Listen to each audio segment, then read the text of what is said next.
الحمد لله رب العالمين نما أمس خيري رتي غرتني عمري ديرة ربنا هتاسيسو إجا أكما ولينو قبا قبنو سغنتا كينيا ولي دابتا كيستي وان دبچا جرو ولا في براء الراحة سواجر هلا لا إله إلا الله نمني إسلامنا كيسا سيني إسلامنا ساقو تشوف هلاغان إني توكو ولا أقباتشو قبا أكسمس براء قباتشو قبا إسجد أغرتني لا ترججو الرأمس ديبيني نمني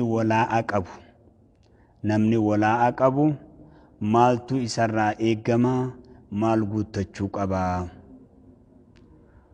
ولا أكيستي مال قوتتشو لتو نمرا برباتشسا akkasuma baraa keessatti yookiin mu'aadaa keessatti maal ta'uu qaba maal guuttachuu qaba maal eeggachuu qaba namni isa jiru hanga rabbiin ulaaffise inshaallah waliin ilaalla kanaaf bakkuma jirtanii nu wajji turaa awwala isaatii hanga xumura isaan dhaamsa kiyya duraati egaa warri gartanii sahaabaa nabiidha alayhi salaatu wassalaam warri sahaabaa nabii jala deeme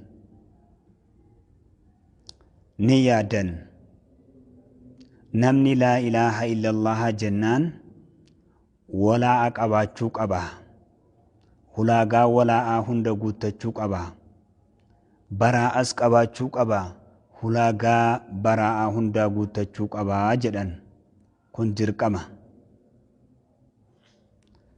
دوبا نمني قرتني لا ولا آيوك أباتي وني إني قوتتشوك أبو مالي حق هدورا جرا يجب أن يؤديها المسلم نمني مسلما حق سنة غرتني راوچون حق سنة غوتچون كايسر تدرك أما جرا مالي فيف أكا إسلامنا سا غوتو تهوف أكا إيماني سا غوتو تهوف أكا همالي شركي كيستي هن أرقمنيف أكا كفر ما كيستي هن أرقمنيف وان غوتچوك أبوك أبا دوبا وان إني guuttachuu qabu qaba waan inni gartanii arkamsiifachuu qabuutu jira waan inni tattaafatee dalagatu tattaafatee hojjetu argamuu fi qabaa jechuu dura irratti yoo nama laa ilaaha illallah kan qeebale ta'e laa ilaaha illallah kan ji'u yoo ni fitaate qalbiin dhugoomsee arrabaanis jedhee qaamaanis ka hojjetu yoo ta'e bakki namni sun keessa jiru namni laa ilaaha illallah qabu kan walaa qabu sun kan muwaalaata qabu sun bakki inni jiru biyya shirkii yoo ta'e biyya kufrummaa yoo ta'e biyya kufrummaa san irraa biyya shirkii san irraa gara biyya islaaminaatti siquu qaba jechuu kana irraa namni humni isaadhaa laaffataa ta'e namni humni isaadhaa dadhabaa ta'e ka biyya islaamaa siqachuu hin dandeenye sababa gartanii shari'aan gooteef jecha kan laaffataa ta'e keessaa baha jechuu sun bakkuma jiru san keessa taa'ee laa ilaaha illallah isaa jabeeffatee hamma danda'uun ibaadaa godhatee jiraachuudha qaba laakiin biyya kufrummaa yookaan biyya shirkii irraa karaa dirqamaatiin bahuun eega biyyi makkaadhaa biyya islaaminaa taate duraan waajiba ture waajibinnaa irraa kufee sunnaadha duuba isaaf irra gaarii ta'a isaaf irra bareedaa ta'a biyya shirkii biyya kufrummaa irra biyya islaaminaatti siqatee laa ilaaha illallah isaa jabeeffatee miseensa gartanii laa ilaaha illallah tahuu qabaa jechuu lammaffaa irratti namni laa ilaaha illallah je kan laa ilaaha illallah qabu dhiira haa ta'u dubartii haa taatu bakka fedhe haa jiraatu haala fedhe keessatti haa jiraatu maaltu isarratti dirqama taha al-indimaamu ilaa jamaa'ati muslimiin gara jam'aa muslimaatti ida'amuu qaba gara jam'aa muslimaatti ida'amuu qaba yaada isaatiinis jecha isaatiinis hojii isaatiinis islaamaa wajji jiraachuu qaba ani islaama jecha kophaa jiraachuun qabu. Biyya islaamaa keessa yoo taa'es biyya islaaminaatiin alaa keessa yoo taa'es yaanni isaa jechisaa gochisaa nama islaamaa wajji ta'uu qaba, nama islaamaa wajji jiraachuu qaba jedhan jam'aa islaamaatti ida'amuu qaba. Namni kana irraa kophaa bahe man shazza shazza finnaar rasuulli alama alayhi salaatu wassalaam jam'aa irraa namni adda bahe ibidda seenaa ibidda keessatti hafaa jedhan rasuulli rabbii alayhi salaatu wassalaam. Duuba kanaaf jam'aa islaamaatti ida'amuun irratti dirqama, haqa isarratti waajibaati. Isaan irraa gargar bahuu dhabuun haqa isarratti waajibaati.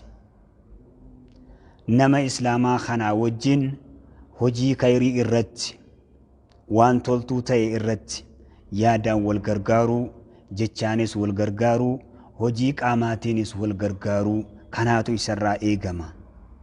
Gaariitti wal ajajuu, hamtuurraa wal dhorkuu jam'aa islaamaa wajjin tahee kanaatu isarraa eegama. كما قال سبحانه وتعالى وتعاونوا على البر والتقوى ولا تعاونوا على الإثم والعدوان. غاري الرت والغرغارة وان صدى ربي إسني في أرقم سيسو الرت وان خيري إسني دبلو خيري إسني هدوم ميسو الرت وليف غرغارة راجع الله سبحانه وتعالى وان إمو ربي برت إسن دليسو دلي الرت daangaa rabbii cabsuu irratti wasana islaaminaa nyaachuu cabsuu irratti waliif hin gargaarinaadha ja'a rabbi subhaanahu wa ta'ala. Lammaffaa irratti nama laa ilaaha illallah qabuuf ka rabbi aanteeffate akkasuma ka ergaasaa aanaa godhate muumintoota ka aanaa godhateef jam'aa islaamaatti ida'amuu qaba, jam'aa islaamaa wajji ta'uu qaba. Duuba harkatti kennuu qaba. Akka gaafa rasuulli rabbii alayhi salaatu wassalaam jiran san namni islaaminaa isaa qeebale, aqiidaa isaa qeebale harkatti kennee biratti beekamee haqa isarraa guutuun barbaachisu hundaa guuttateeti, haqni isaatis guutamee namni wal beekee islaaminaadhaan wajji jiraata, obboleessaa wal beekee wajji jiraata. Kanaaf jam'aa islaamaatti ida'amuu qaba. Sadaffaan أن يحب للمسلمين نمني لا إله إلا الله قبو كمسين لا إله إلا الله ته نما إسلاماتي في جالة قبا ما يحب لنفسه من الخير وان لبو إساتي في جالته وان لبو إساتي في جالته قمساتي دلقمو قمساتي هجتمو وان إفي في جالته سن أبليسسا كإسلاما جماع اتئدامه كوججراتو كنا في اللي جالتشوك أباجان أكسوماس همتو غرتني إرادي بسوك أبا أما دندهن نما إسلاما را مسين لا إله إلا الله را هم دندهن همتو إرادي بسوك أبا جالال ساني الرتي بولولوك أبا والأرقا ساني تيف هووك أبا ديبوچوك أبا wajjigat taa'ee yaada bareedaa waliin dabarsuudhaaf, mushaawaraa diinii irratti ta'e waliin geggeessuudhaaf hawwii fi dheebuu jaalala qabaachuu qabaa jedhan. Namni laa ilaaha illallah qabu, namni miseensa laa ilaaha illallah kanaani gartanii walaa agartanii argachuu qabaa. Kanaatu isarraa eegama. Yoo haala kana tahee jiraate miseensa laa ilaaha illallah warra miseensa laa ilaaha illallahtiifis miseensa tahee jira jechuu. Afraffaa irratti adamu tajassusi alayhim isaan basaasuun dhabamu.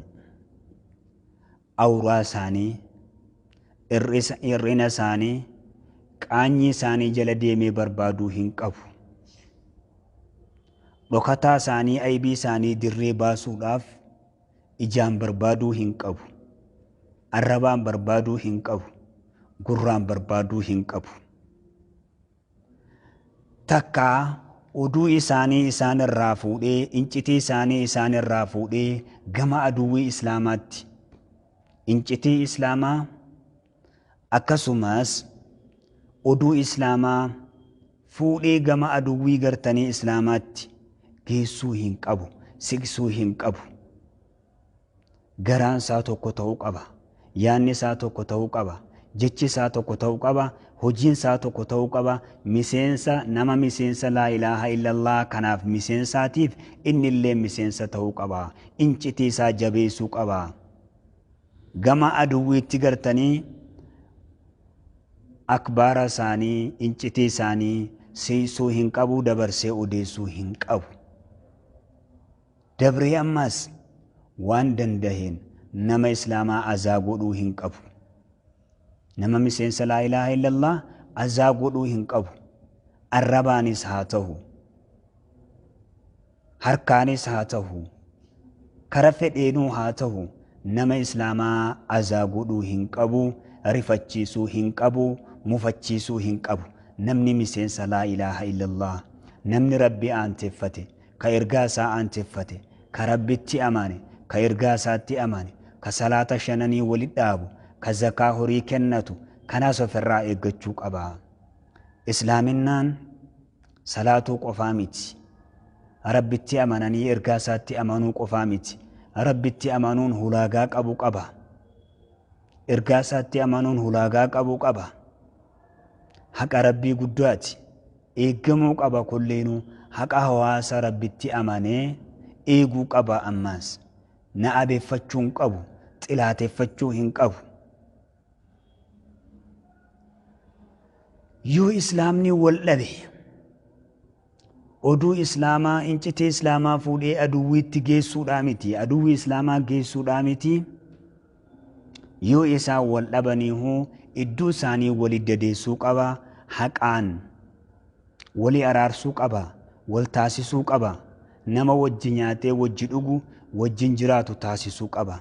Addunyaan gabaabdu, hammi keessa jiraatamu hin beekamu. Hanguma kanaa namni nagayaa wajji jiraachuu qaba, gammachuun wajji jiraachuu qaba. Yeroo walitti bahe, yeroo wajjin taa'u, yeroo wajjin deemu gammachuu walii mul'isee tokkummaa fi jaalala gartanii walii ibsee kanaan jiraachuutu gartanii barbaachisaadha. Nama gartanii laa ilaaha illallah jedheef, nama rabbi aanteeffatee akkasuma gartaniitiin nama muumintoota aanteeffateef. Dabrii namni laa ilaaha illallah qabu wanni isarratti dirqamaa rabbi aanteeffachuu isaatiif akka inni rabbi aanteeffate, ergaa isaa aanteeffate, rabbi qabate, ergaa isaa qabate dhugaa ta'uudhaaf nusratul muslimiin alaa a'daa'ihim, muslimtootaaf gargaaruu, muslimtootaaf tumsuu. Nama tahee namni aduwwii dhabe hin jiru. Nama karaa rabbii irra jiru, nama islaaminaa qabu, aduwwii isaa katti dhaabbate wajjin dhaabbatee gargaaruufii qaba, wajjin dhaabbatee tumsuufii qaba. Akkasuma ammas isaan irraa qullaa ta'uu hin qabu. Yeroo